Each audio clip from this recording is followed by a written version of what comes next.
ECG ထဲမှာ hot block ကိုဘယ်လိုကြည့်ကြမလဲ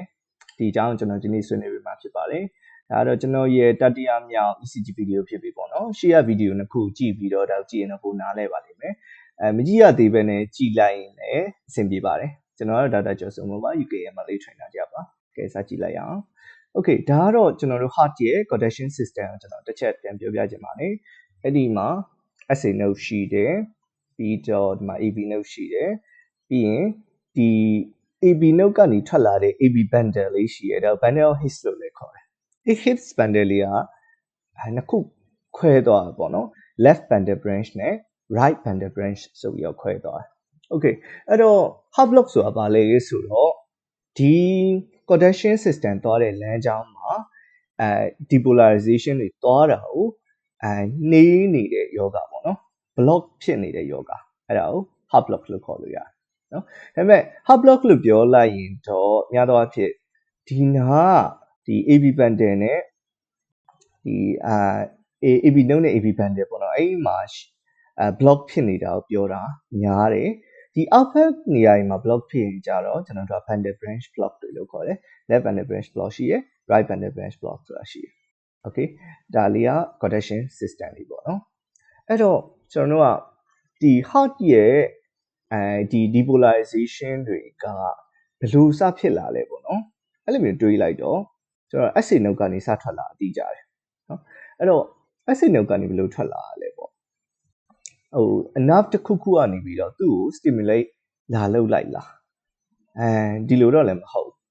နော်တကယ်တော့ heart ကို supply လုပ်တဲ့ nerve လေးရှိတယ်ဒီ sympathetic parasympathetic ဒါပေမဲ့သူတို့ရဲ့ stimulation ကြောင့် SA node မှာ depolarization ဖြစ်လာတာမဟုတ်ဘူးskeletal muscle တို့ဆိုရင်တော့ဒါ nerve ending တွေကနေထွက်တဲ့ဒီ neurotransmitter လေး acetylcholine လေးအဲ့လေးကြောင့် depolarization ဖြစ်တာ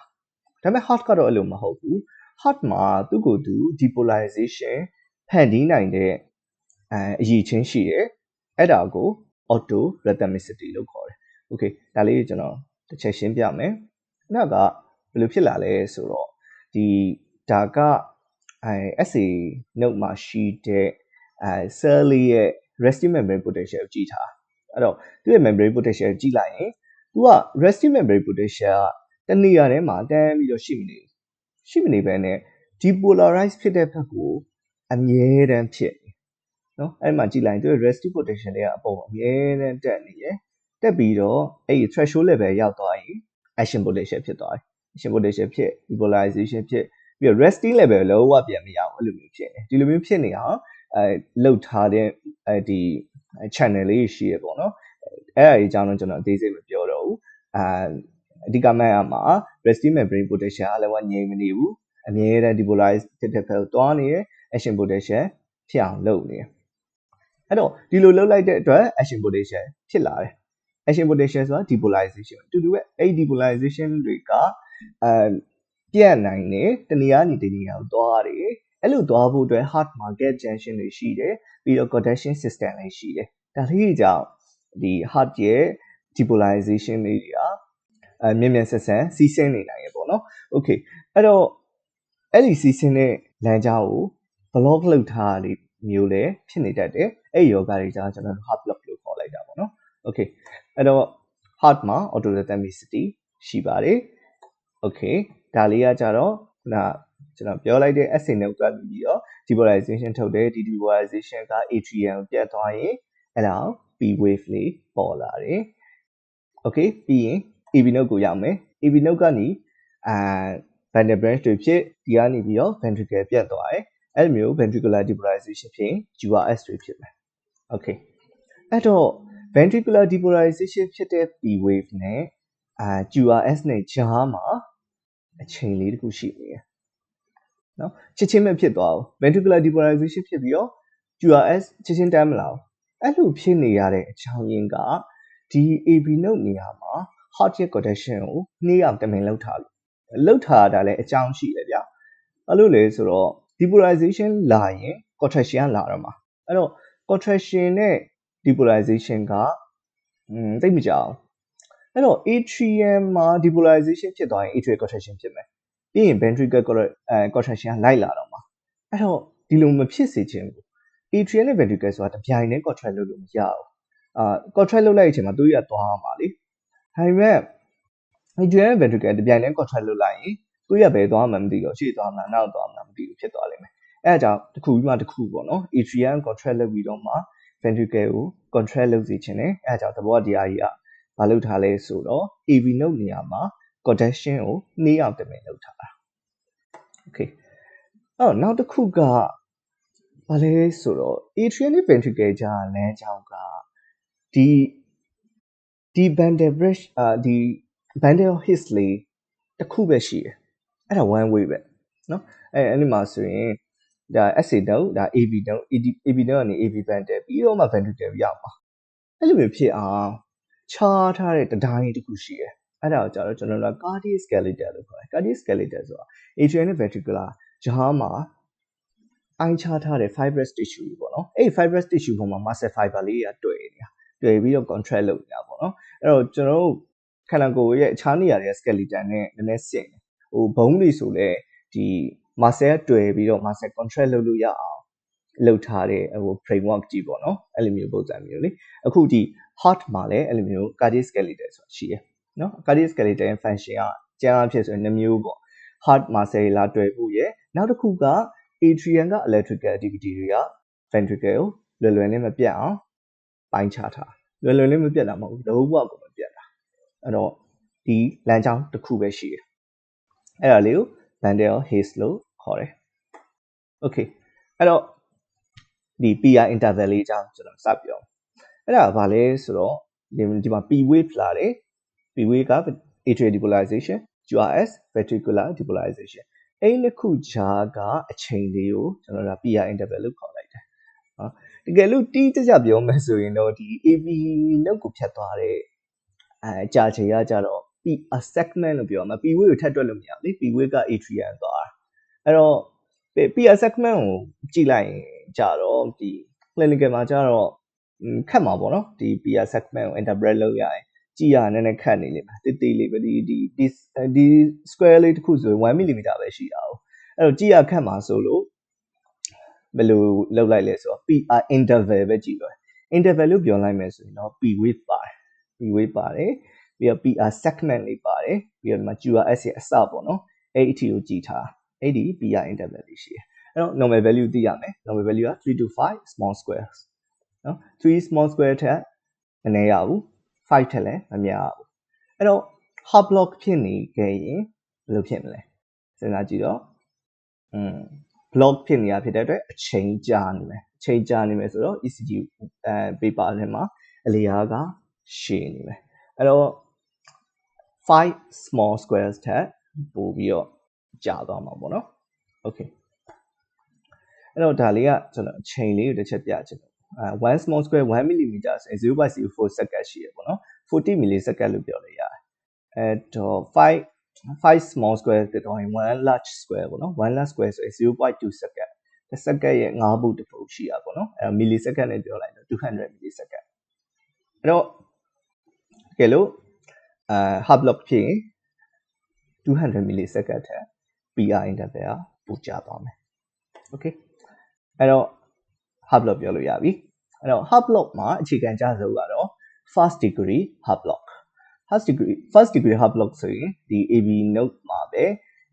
AV node နဲ့အဲ့ bundle haze ပေါ့နော်ဒီနေရာလေးမှာပဲ delay ဖြစ်နေတယ် delay ဖြစ်တဲ့အတွက်သူ့ရဲ့ PR interval ကပုံမှန်ထက်ပိုပြီးတော့ကြာနေမယ် okay ဒီမှာကြည့်လို့ရနော်ဒီမှာ360 millisecond အောင်ရှိတယ်အားလေးပေါ့နော်အဲ့တော့5 small square ထက်ပိုများနေရင် first degree half block လို့ပြောလို့ရပြီ okay အဲ့တော့ဒီ block ဖြစ်တဲ့အကြောင်းကျွန်တော်ပြောနေတဲ့အချိန်မှာဒီ atrium ကအချို့ depolarization တွေက ventricle ကိုမရောက်တာမျိုးလည်းဖြစ်နိုင်တယ် atrium က depolarization နှစ်ချက်ထုတ်လိုက်တယ်ဒါပေမဲ့တစ်ချက်ပဲ ventricle ရောက်သွားတယ်မျိုးဖြစ်နိုင်တယ်အဲ့လိုမျိုးဖြစ်သွားခဲ့ရင်ကျွန်တော်တို့က half block ရဲ့ degree ကမြင့်သွားပြီ second degree half block လို့ခေါ်လိုက်မယ်အဲ့တော့ second degree half block ရဲ့ feature ကဘာလဲဆိုတော့ဒီ drop beats လေးတွေပါလာတာ okay တော့ drop base ကပါလေဒီပုံမှန်မြင်ရလိမ့်မယ်အဲ့ဒါ Mobase type 1ပေါ့နော် okay ဒါကဒီမှာ drop base လေးရင်ကြည့်လိုက်မယ် drop base ဆိုတော့ P wave atrial depolarization ဖြစ်တဲ့ P wave ပြီးတော့သူ့နောက်မှာ ventricular depolarization လိုက်မလာတော့အဲ့ဒါ drop base နော်ဒီမှာ drop base လေးတစ်ခုတွေ့ရမယ်အဲ့တော့ဒါလေးကို type 1လို့ခေါ်လိုက်တယ် type 1လို့ဘာလို့ခေါ်လဲဆိုတော့ဒီ type 1ရဲ့ features ကဘာပါလဲဆိုတော့သူ့ရဲ့ PI interval လေးကတဖြည်းဖြည်းရှည်လာဒီ feature ပါတယ်နော်ဒီမှာဆိုရင်260 millisecond ရှိရယ်ဒီမှာဆို280ဖြစ်သွားတယ်နည်းနည်းပိုကျလာပြီပြီးတော့320ဖြစ်လာတယ်နောက်ဆုံး drop base ဖြစ်သွားတယ်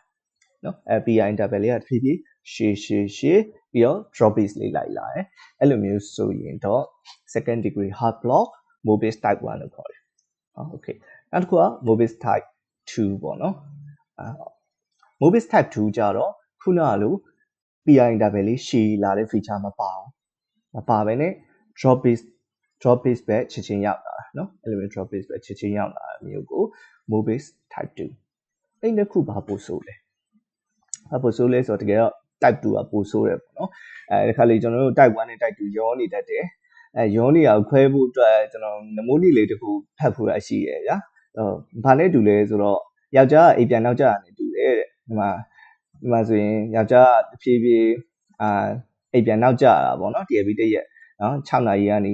နောက်တစ်ရက်9နာရီနောက်တစ်ရက်10နာရီအဲ့လိုမျိုးအိပ်ပြန်ဖြည်းဖြည်းနောက်ကျနေပြီးတော့တစ်ရက်မှလည်းဝပြန်မလာတော့ဘူးတဲ့အဲ့ဒါ Mobase type 1ပေါ့နော်ဒီ type 2ကြတော့အဲ့လိုမဟုတ်ဘူးယောက်ျားပုံမှန်အိပ်ပြန်လာတာပုံမှန်ပဲလာနေရနေပြီးတရက်မှရုပ်တရက်ပြန်မလာတော့ဒီနှစ်ခုမှဆိုရင်ဘာပူဆိုးလဲပေါ့နော်အဲ့လိုရုပ်တရက်ဖြစ်သွားတာပူဆိုးတယ်တဲ့အဲ့လို story လေးနဲ့မှတ်ထားတာအဲ့တော့ပို့ပြီးတော့မှတ်မိတာပေါ့ဗျာ okay နောက်ပြီးတော့second degree heart block မှာအဲ့လိုမျိုး 2:1 တို့ 3:1 တို့အဲ့လိုမျိုးရှိတတ်သေးတယ်ဒါလေးကဘယ်လိုမျိုးလဲဆိုတော့P wave နှစ်ခုပြီးတော့ QRS ကတစ်ခုပဲလိုက်တာเนาะအဲ့လိုမျိုးဆိုရင် Mobase type Mobase လို့မခေါ်တော့ဒါ 2:1 ပေါ့နော်အဲ့လိုမျိုးပဲခေါ်တယ်เนาะsecond degree heart block okay နောက်ဆုံးတစ်ခုကအဆိုးဆုံး third degree heart block ဒါမှမဟုတ်ရင် complete heart block လို့ခေါ်တယ်เนาะ complete ဆိုတဲ့အတိုင်းပဲatrium နဲ့ ventricle နဲ့ကြားမှာလုံးဝအဆက်အသွယ်ပြတ်သွားတာအဲ့တော့ atrium ကလာတဲ့ P wave လေးတွေနောက်ကို QRS ကမလိုက်တော့เนาะအဲ့ဆိုရင် QRS မရှိတော့ဘူးလားဆိုတော့အဲ့လိုတော့လည်းမဟုတ်ပါဘူး QRS ရှိပါတယ်အဲ့တော့ QRS ကဘယ်လိုထွက်လာတာလဲเนาะ QRS ကပုံမှန် conduction system ရဲ့လမ်းကြောင်းကလာတာမဟုတ်တော့ဘူး ventricle ကသူ့အားသူကိုပြီးတော့ထုတ်ထားတယ်သူ့ရဲ့ auto rhythmicity ကိုသုံးပြီးတော့ထုတ်ထားတယ်depolarization ဖြစ်နေတယ်အဲ့ဒါကြောင့် SA node ကထုတ်တဲ့ဟာထက်ပိုပြီးတော့နေတယ်။ SA node ကဒီ conduction system တွေမှာ action potential ထုတ်တာအမြန်ဆုံးလေ။အဲ့ဒါကြောင့်သူကခေါင်းဆောင်ဖြစ်နေတာ pacemaker ဖြစ်နေတာ။နော်။ဒါပေမဲ့အဲ့လိုမျိုး complete heart block ဖြစ်သွားတဲ့အချိန်မှာဒီ SA node က depolarization ventricle ကိုလုံးဝမရောက်လာနိုင်တော့ဘူး။အဲ့ဒီအချိန်မှာ ventricle ကနေပြီးတော့သူ့အားသူကိုပြီးတော့ထုတ်ရတာပေါ့နော် depolarization နော်အဲ့လိုမျိုးဖြစ်ရင် complete heart block ကြည့်လိုက်ရင် rhythm လေးကမှန်နေတယ်လို့ပဲနော်ကြည့်လိုက်မှာ rhythm မှန်တယ်ဒီနှစ်ခုကြား QRS နှစ်ခုကြားအကွာဝေးကတူတယ်P လေးတွေလည်းရှိနေရပဲဒီဒါပေမဲ့ P နဲ့ QRS ကလောကဆက်တယ်ပြတ်သွားတယ်နော်အဲ့လိုမျိုးဆိုရင်တော့ pacemaker ထဲမှာရအခုဆိုရင်တော့ကျွန်တော်ရှင်းပြသွားတဲ့ heart block လေးအကြောင်းကိုနားလည်သွားမယ်လို့ထင်ပါတယ်ဒီဗီဒီယိုလေးကြိုက်ရင် like and share လေးလုပ်ပေးပါအားလုံးကျေးဇူးတင်ပါတယ်